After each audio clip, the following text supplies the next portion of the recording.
Bom dia, boa tarde, boa noite. Mais um episódio do estudo de A Gênese, os milagres e as predições segundo o Espiritismo. Estamos aqui num projeto do Sarai, no estudo das obras básicas. Esse já é o episódio de 199. Estamos estudando o capítulo 14 do livro da Gênese. Estamos na segunda parte referente aos milagres segundo o Espiritismo. Este capítulo 14 tem o título de Os Fluidos. Estamos na segunda parte dele, sobre a explicação de alguns fatos reputados paranormais.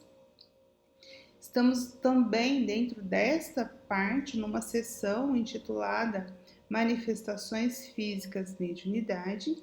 Hoje será o estudo dos itens 42 e 43. Vamos lá. Antes de fazer a leitura, eu gostaria de lembrar a vocês sobre a classificação de mediunidade. Nós temos dentro da mediunidade a mediunidade de efeitos físicos e a mediunidade de efeitos inteligentes. No início, nas sociedades mais primitivas e logo no início das manifestações que vão dar origem à codificação, lá no século XIX, nós vamos ter uma profusão de efeitos físicos, como as mesas girantes, por exemplo, as materializações, enfim.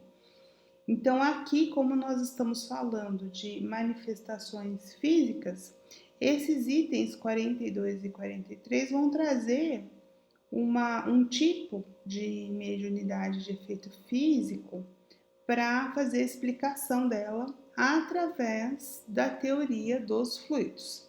Esse fenômeno é chamado de tipologia. Lá no livro dos médiuns, Kardec trata da tipologia e da sematologia. Trata dos outros também, né? Mas aqui no que nós vamos estudar hoje, a tipologia tem a ver com a comunicação dos espíritos através de pancadas. E a sematologia, o que diferencia uma da outra, é que na sematologia nós vamos ter o uso de sinais. Na tipologia não, só de pancadas.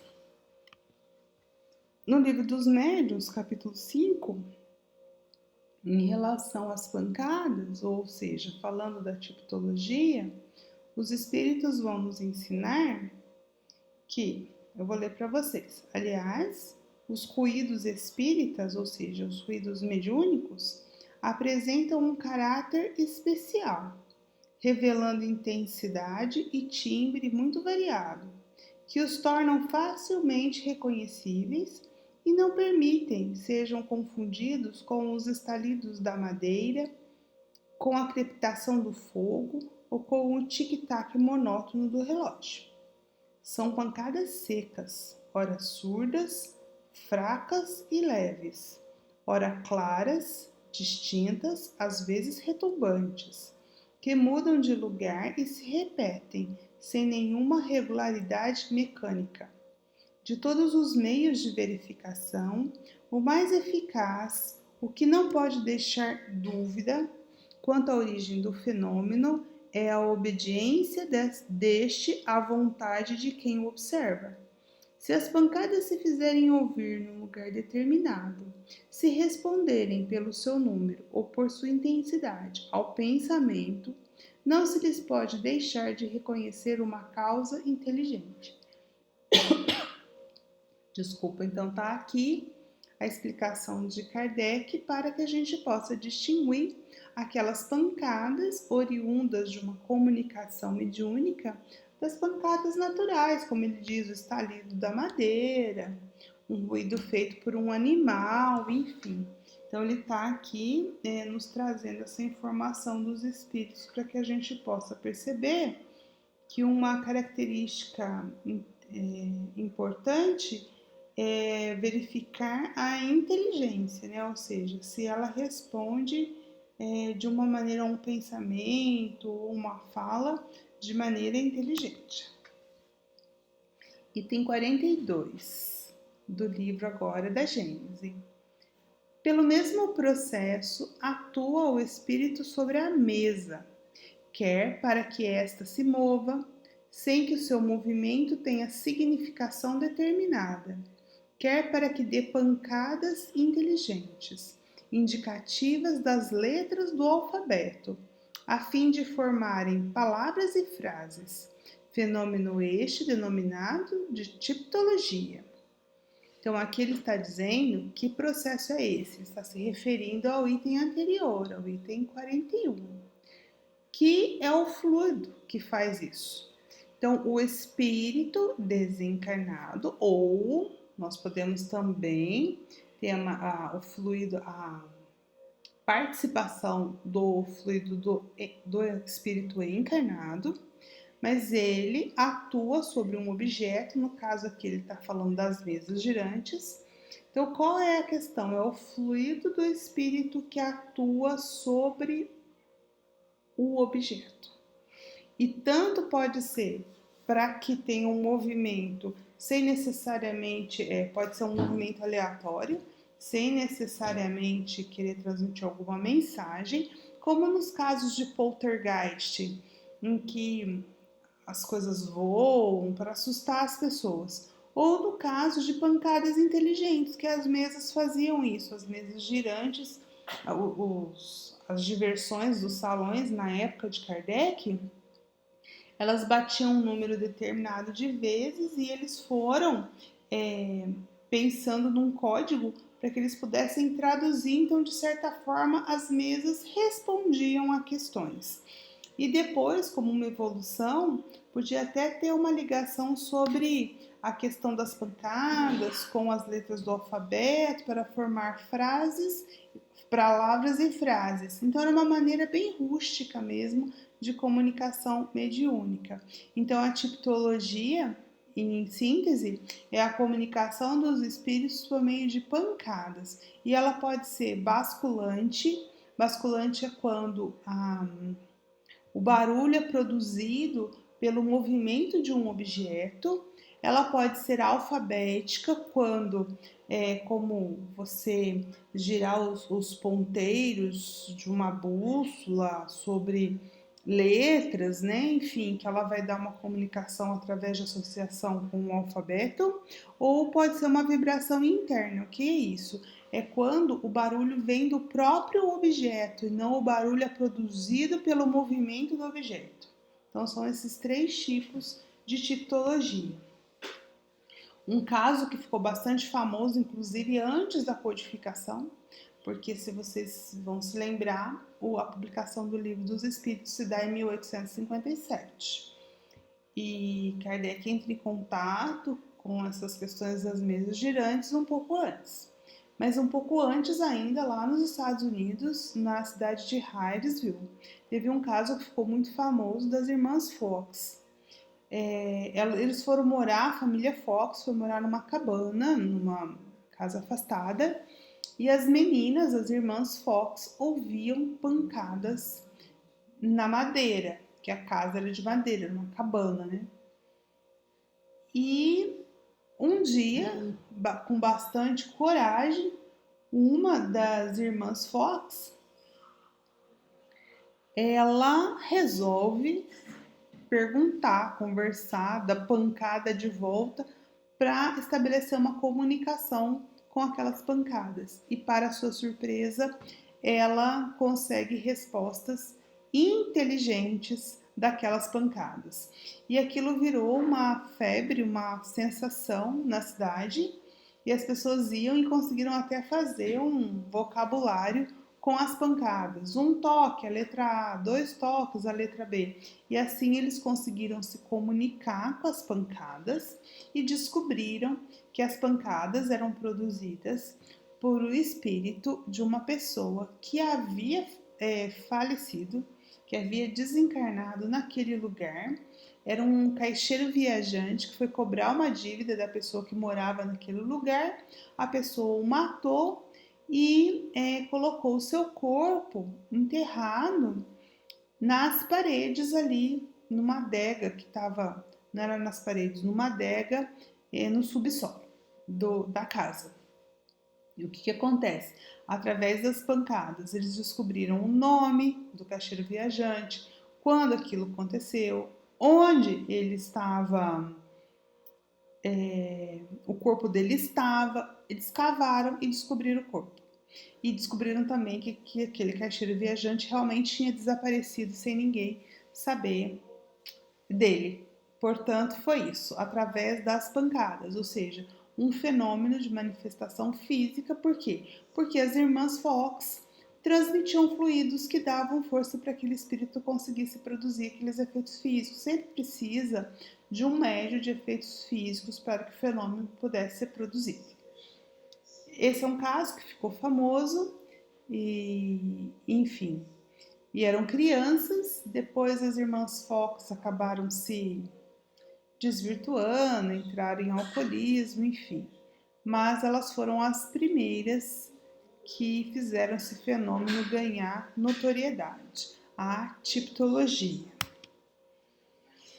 Kardec continua. Pratica um ato ridículo as pessoas que, tomadas de emoção ao manifestar-se um ser que lhes é caro, abraçam a mesa. É exatamente como se abraçassem a bengala de um amigo que se sirva para bater do chão. Que Kardec está fazendo uma crítica. Ele está querendo dizer que o espírito comunicante não está na mesa. Então, se uma pessoa recebe uma comunicação de um espírito que ela reconhece alguém que ela gosta, como é que ela pode abraçar a mesa? Porque a mesa não é o espírito, nem o espírito está na mesa. Mas a mesa é um instrumento, como a bengala que ele coloca aqui, é um instrumento que o espírito se utiliza para produzir o som, para que seja feita a comunicação. Então, onde está o espírito? Dentro da mesa? Não, ao lado da mesa, transmitindo fluidos. Então, o fluido é que explica essa manifestação física, transmitindo uma energia para que aquele objeto pudesse se movimentar.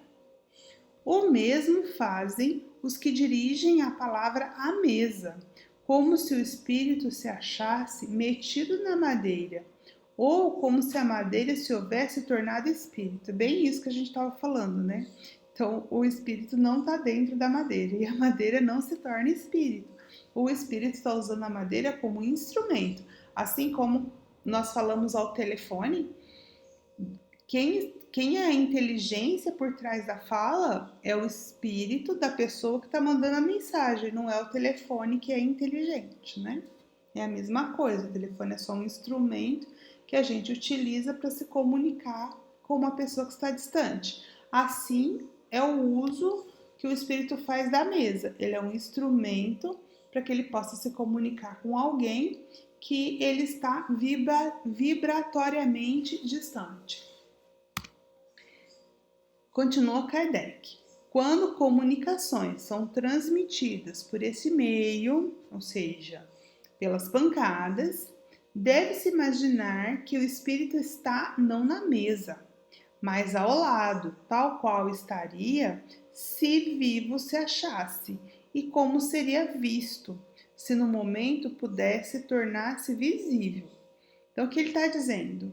Se a gente pudesse desenvolver o dom da vidência, nós veríamos a mesa girante, pulando, dando pancadas, e o espírito ao lado dela, transmitindo energia para que ela produza aquele movimento, e não o espírito dentro da mesa.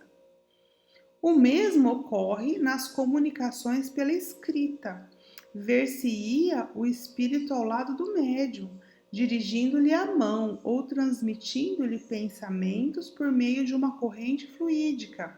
Trouxe uma imagem para vocês verem, uma imagem em um desenho do Chico, sob a orientação, fazendo uma psicografia com a corrente fluídica do Emmanuel. Então, nós temos o Emmanuel transmitindo uma corrente fluídica, ou seja, através dos fluidos, para o pensamento do médium. O médium, então, produz a escrita.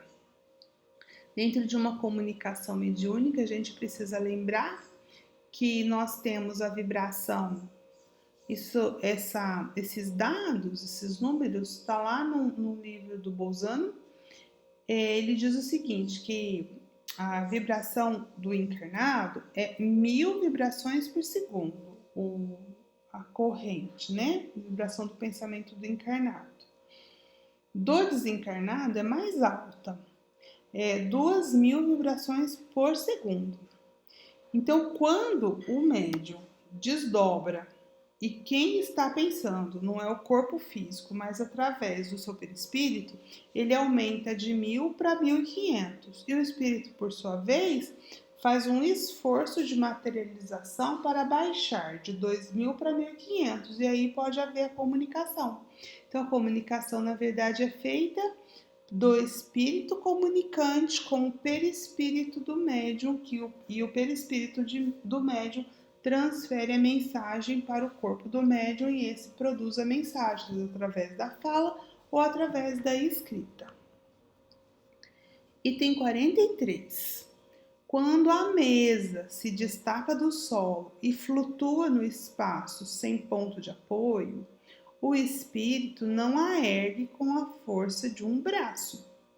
Envolve-a e penetra de uma espécie de atmosfera fluídica que neutraliza o efeito da gravitação, como faz o ar com os balões e papagaios. Kardec está dizendo aqui, a mesa girante flutua no ar. Então, se nós pudéssemos ver o que está acontecendo do ponto de vista astral, não é o espírito que está erguendo a mesa com o braço dele, com o braço do perispírito dele, não.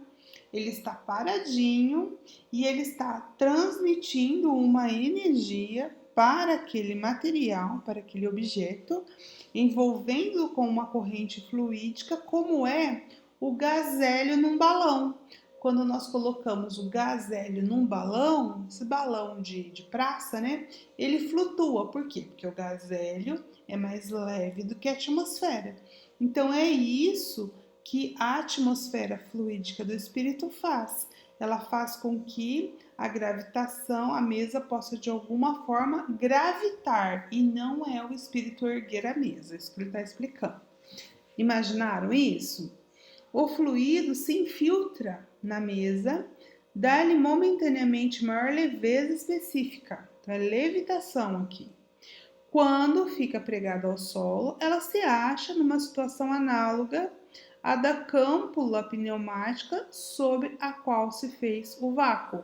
Ou seja, e quando ela fica pregada no solo e que ninguém pode mexê-la, é a mesma coisa. É o efeito aqui ainda do fluido que há, é como se eu tivesse uma força atraindo para o solo. É o vácuo, como se fosse o vácuo atraindo. Pensa numa embalagem a vácuo. Então, quando nós retiramos o ar, as coisas ficam mais unidas. Então, eu posso pensar nisso como ela ficasse unida ao solo. Então, ainda é o efeito do fluido, tanto quando ela flutua, a mesa, quanto ela se acha presa, pregada ao solo. Aí Kardec vai finalizar. Não há aqui mais que simples comparações destinadas a mostrar a analogia dos efeitos e não a semelhança absoluta das causas. E essa parte do item que nós acabamos de ler, ele se encontra também lá no Livro dos Médiuns, do capítulo 4, da segunda parte. Continuando, compreende-se, depois do que fica dito, que não há para o espírito maior dificuldade sem arrebatar Compreende-se, depois do que fica dito, que não há para o espírito maior dificuldade em arrebatar uma pessoa do que em arrebatar uma mesa, em transportar um objeto de um lugar para o outro ou em atirá-lo, seja onde for. Todos esses fenômenos se produzem em virtude da mesma lei. Quando as pancadas são ouvidas na mesa ou algures, não é que o espírito esteja a bater com a mão ou com qualquer objeto. Ele apenas dirige sobre o ponto de onde vem o ruído um jato de fluido e esse produz o efeito de um choque elétrico. Tão possível lhe é modificar o ruído como a qualquer pessoa modificar os sons produzidos pelo ar. O que está dizendo? Que o que ele faz com a mesa, ele pode fazer com qualquer outro objeto, inclusive com uma pessoa, caso ele queira e seja permitido. E que mesmo as pancadas, como as pancadas lá no casebre, né, das irmãs Fox, não é o espírito que está batendo com a mão, mas sim ele transmitindo fluidos e o pensamento dele produzindo aquele som na madeira. A nota de rodapé que Kardec traz, ele vai falar aqui de vários relatos sobre pancadas. Então ele tem desde a primeira edição da Revista Espírita em 1858 até 1856, vários anos com algum relato, com alguma coisa sobre espíritos batedores, sobre essas manifestações físicas. Então são várias, mais de 10. Eu selecionei uma para vocês. Essa de janeiro de 1864, o título é Um Espírito Batedor do século XVI. Então, Kardec, na Revista Espírita, vai trazer um relato, depois ele vai comentar o que ele achou desse relato, que se deu no século XVI. Lembremos que o século que a Revista Espírita foi escrita é século XIX. Então, nós temos de 1518, que é quando os fatos acontecem, e 1864, quando eles são comentados, 350 anos de diferença entre o relato e depois os comentários de Kardec. Então, nesse século XVI, em 1518, tem um relato que um negociante de um vilarejo lá da França, ele relata que um espírito durante 15 dias fazia grande barulho, tá vendo? Não era barulho qualquer, um grande barulho, batendo em portas, nas tábuas do assoalho, na laje, mudava os utensílios de lugar. Então é bem o caso mesmo de tipologia. E aí diz que vários religiosos iam a essa casa fazer missa, velar à noite para fazer com que o fenômeno parasse. O fenômeno não parava. E aí, depois desse tempo, desses 15 dias, um rapaz de 16 anos, que era empregado no local desse negociante, ele confessou que tinha um espírito de uma pessoa conhecida dele, que havia desencarnado, que o molestava, ou seja, aparecia para ele muitas vezes. O negociante despediu esse rapaz. Quando o rapaz foi embora, o barulho cessou. E aí Kardec comenta, evidentemente, o jovem era médium inconsciente de efeitos físicos, como sempre os houve, ou seja, isso houve sempre ao longo da história da humanidade.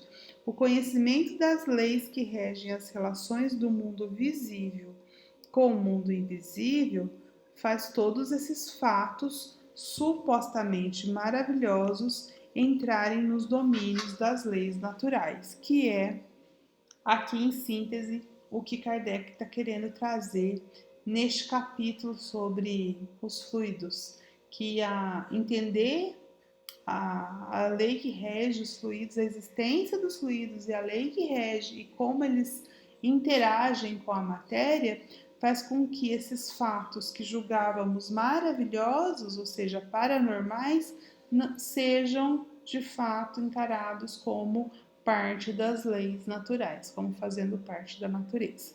É isso que tínhamos para essa semana. Tenha uma ótima semana. Abraço fraterno.